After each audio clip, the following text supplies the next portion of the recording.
Welcome, friends, come on in. Let's explore where truth begins. Here inside, shining bright, wisdom grows as we unite. Let's open doors to heart and mind. Let's shine the light.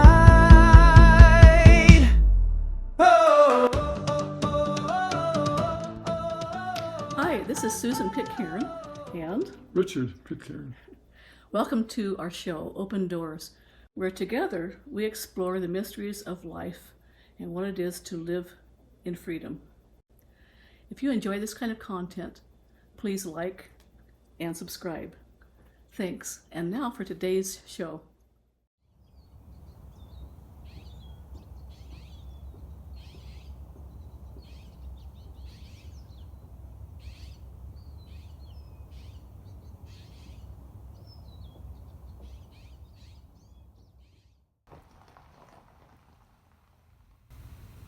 We had an interesting conversation earlier today about kind of trials and tribulations. Like, this is a really hard time for a lot of people, no matter what side of the so-called fence you're on, with regard to all the COVID stuff going on. Yes. Whether you're for or against the vax or for or against the mandates or masks and all that stuff. It's difficult whenever there's conflict. Mm-hmm. Unpleasant. Yeah. But there's a way to reframe it all. We were talking about this last night with some friends too. I think that, we can sort of feel bad about having to be in this sort of time. And I know a lot of people are having a hard time. They have to wear masks all the time, don't want to do that. Or to have to take a vaccine or something to keep their career or deal with that. And, it's quite a challenge.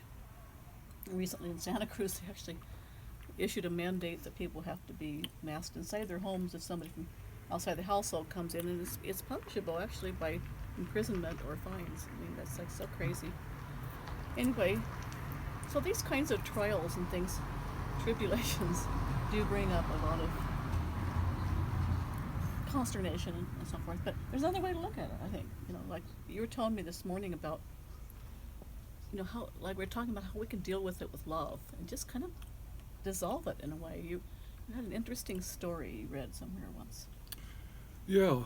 There was a story I read about a fellow that he was in prison, and he was, for whatever reason, he was being treated badly every day. I think I don't know if it was You said torture. Yeah, I think it was like torture in the sense that I don't think it was a torture machine, but I think he was like slapped around or beat up or something.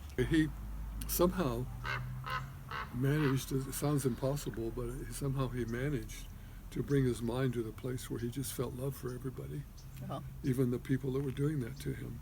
So the next time they came in, this had been after it had gone on for several days, the next day they came in to get him and do that. He felt that love for them, and they just turned around and walked out and never did it again. Wow.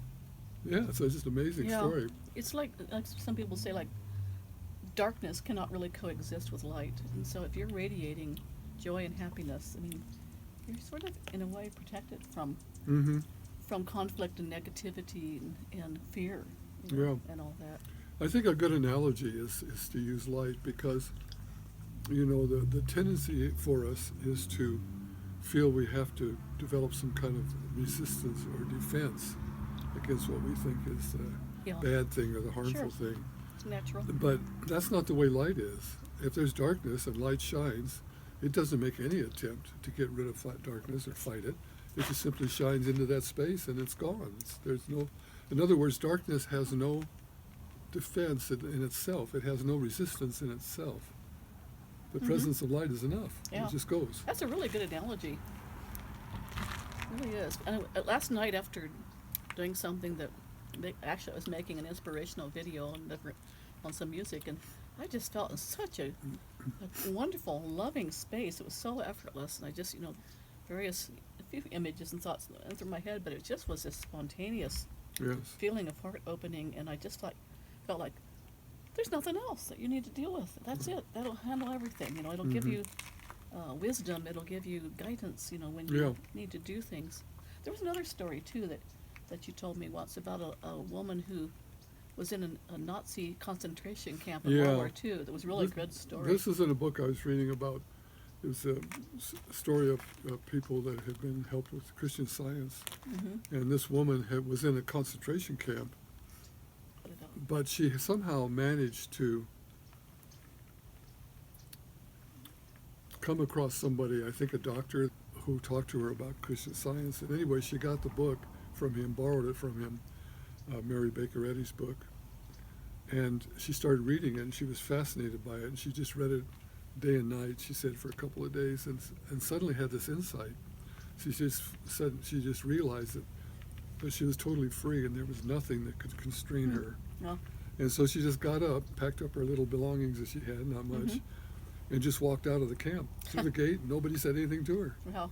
Yeah. That's amazing. Then you told me that also afterwards she managed to survive out there in the Nazi-infested countryside. Yeah, it And went get on. food and everything, from Yeah, you had to in have a- miraculous ways. You had to have a ticket to get food, some kind of ticket, permission or something. And she didn't have that, of course. And so at one point she was walking down the street without any food and without any ticket, and a policeman came up to her and talked to her. And he didn't do anything threatening, but and then after they talked, she explained her situation to some degree, I guess. Anyway, he went off, and then a short time later, like he got a block away or something, he turned around and came back and said, "Here, I think you need this," and he gave him his ticket to get food. Wow. Yeah. And I was also thinking about a story that someone told me once, who was a kind of a yogi monk at the time, and he was in New York City, and some guy came up at him with a knife was going to attack him, rob him. And he was in such a great space. He'd been meditating and stuff, and he just said, "Bless you, brother." And the guy ran off. It's like kind of like he didn't know how to deal with that. Yes. So the takeaway that I get from these stories and others like this is like what you said about the light dispels the darkness. But also I think I'm getting the feeling, and a lot of people I've been talking with lately too are getting the feeling that this whole COVID craziness, the time that we're in, that's kind of scary to a lot of us freedom-loving people, that it's really a challenge that we took on. It's a great way for our souls to learn wisdom, patience, courage, forgiveness, and lots of other really good lessons that can only be learned in a way when you have hardships. Or like somebody in our group said last night, the way to make a diamond is to keep pressing on the coal or the carbon or whatever it is, and so it's like all this pressure that's being put, all these mandates and all these coercions and so forth, are bringing out the good in people. They're bringing out more and more connection. I mean, even though all these mandates are supposed to kind of separate us, 6 feet apart, and masks and all that kind of stuff. Yeah. Stay in your house, close your business, don't go to church, and all these things, I seem designed really to keep us apart psychologically and politically, as well as, maybe ostensibly for, the virus. But anyway, it's had the opposite effect. It's actually, we felt much more connected to many people. And, I mean, there's It's an impetus to connect more, I think. Right, Yeah. and it's definitely, there's sad stuff happening. Like a friend of mine was telling me, like 5 of her women friends could not see their children or their grandchildren living in the same town because they didn't have a vaccine. And we've heard this from other situations too, and I've experienced a bit of it myself. And that's really sad that people should go so far as to trash old friendships, family relationships, and so forth over these ideas, which are all based on fear.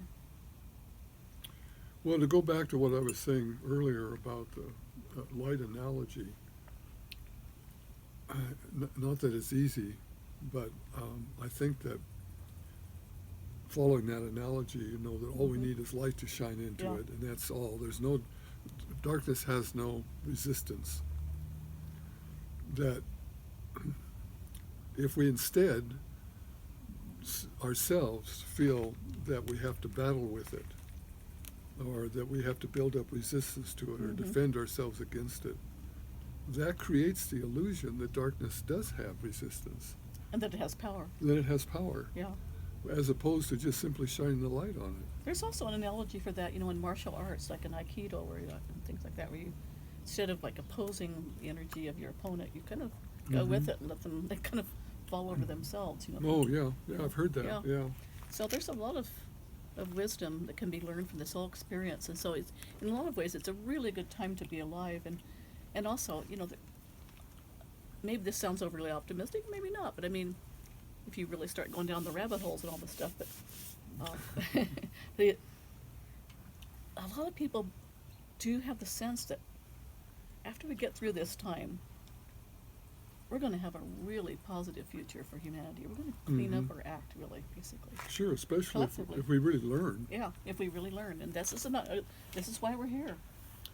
We were born for this. I think, yeah. So I would, again, emphasizing what I said a moment ago, if we, it's not that it's easy, but if we were Right. really able to come to a point where we just simply felt that we didn't have to fight something, but just simply be more, have a clearer mind that allows truth to come through or love to come through, then that would change things in the future in a more permanent way. Because in our culture to now, most of it's been based on an oscillation between defense and resistance, and fighting. And we find that never really solves anything to do that. Right. It just, calms it down for a while and then it flares Yeah. up again. So I think that's really what we're being asked to learn. It's calling forth really what we have always called enlightenment, Mm-hmm. and I think more and more people are ready for that, Mm-hmm. and there are certainly people kind of who've been practicing, you might say, spirituality or whatever, who I think because they've become identified with the left and this whole thing has been politicized, have bought into this narrative, I think, more than is necessary, and are contributing to the division. And I think part of their lesson is probably to learn to be open-minded, Mm-hmm.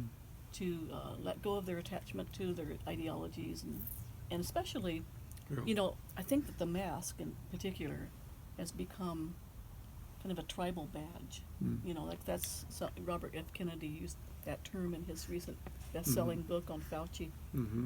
and I thought that was a good one. He's got a real way with words. So Yeah, it does Yeah. mark somebody, doesn't it? yeah, it's like if you want to say, especially in the United States, which side of the fence you're on, all you have to do is put on a mask, especially when it's not called for. It's like, Yeah, I've often thought, when I see people wearing the mask like that in places that seem inappropriate, like out riding their bike or walking by Yeah. themselves or In their car.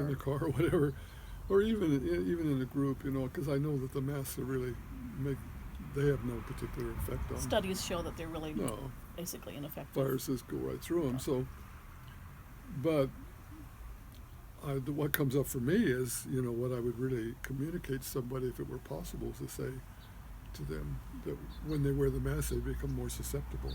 Mm-hmm. It's Just going- the opposite of what Yeah, they not think. only is it going to kind of give you more toxic air and trap viral particles or whatever, bacteria, etc., and that's been shown with studies too. Mhm. But it also, I think, puts you in a state of mind where you're constantly reminded, You're more I'm in fearful. danger. Mhm. So and fear is the worst thing for your immune system. That's what makes you susceptible is Yeah. fear. Yeah. So I think we just like to really encourage people to take heart Mm-hmm. and literally, if this just seems like an intellectual exercise, I would say, literally, if you just kind of you're quiet and you take some time to just feel the energy around your heart, not your bump physical heart so much, but more the energy field in the center of your chest. Mm-hmm. And just breathe into it and allow it to expand, Yeah. and it will somehow miraculously it connects you with. It seems like with a greater intelligence and wisdom. Yeah. I think in a way it's kind of a process because it's not immediately obvious to us what we're talking about. You're afraid. If you're afraid of it, you're hearing things. Oh, somebody died, I know, or somebody died. Then you're frightened. But if you can allow yourself to relax and come into a state of receptivity, knowing that continued thinking isn't going to solve it for you. It's really got to come from your heart, so to speak, where you're just quiet and calm, and then you just kind of know that what's needed here is a feeling of acceptance and a feeling of caring, and that will be the solution, and allow that to be there without making an effort for it to be, not trying to create it, with your mind. I think that's the key. Yeah, I think so. So be it, huh? Yeah. Thanks for sharing. Thank you. Thanks for going through this whole drama with me. Who knew? Who knew?